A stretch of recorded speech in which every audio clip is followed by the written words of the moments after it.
दोस्तों, अगर आप अपने जीवन में कामयाब होना चाहते हैं तो उसके लिए आपको मेहनत तो करनी ही पड़ेगी। लेकिन कुछ लोग मेहनत तो करते हैं परंतु फिर भी उन्हें जीवन में सफलता नहीं मिलती। इसका कारण है कि वो अपनी समस्या को जड़ से नहीं समझ रहे। यानी अगर पौधे की देखभाल करनी है तो उसकी जड़ का अत्यधिक ख्याल रखा जाता है ताकि पौधा अच्छे से बढ़ सके। वैसे ही हमें भी कारण मिलने पर उसका सल्यूशन ढूंढना चाहिए। कभी कभी किसी को कामयाबी जल्दी मिल जाती है तो किसी को देर से, पर हमें धैर्य के साथ चतुराई के साथ लगे रहना चाहिए। दोस्तों, आज की कहानी एक गुरु और शिष्य की है, तो चलिए कहानी को शुरू करते हैं। बहुत पुराने समय की बात है। एक शिष्य अपने गुरु के पास जाता है और उनसे बोलता है, गुरुजी, मुझे जल्दी से सफलता चाहिए।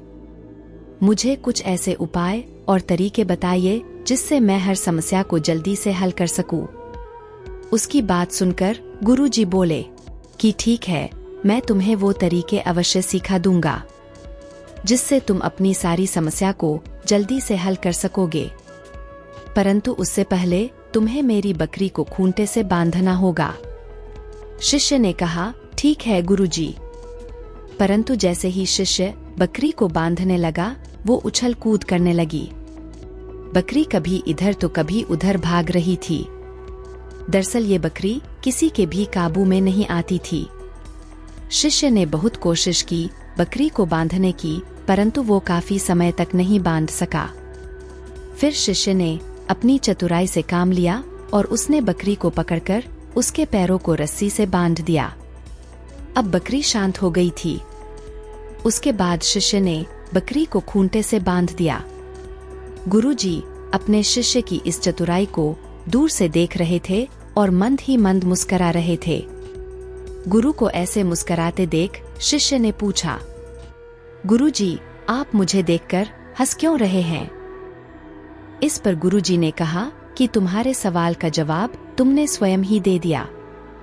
शिष्य ने गुरु से पूछा कि मैं कुछ समझा नहीं गुरुजी।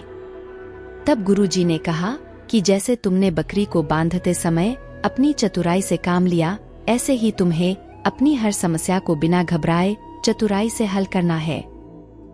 उसके बाद ही तुम्हें सफलता मिलेगी। दोस्तों, हमें भी किसी भी विपरीत परिस्थितियों में दिमाग को शांत रखकर उसका हल ढूंढना चाहिए। हमें हर मुसीबत में हौसला रखकर बिना घबराए अपनी चतुराई से काम लेना चाहिए। तभी हम अपनी हर समस्या का समाधान निकाल पाएंगे।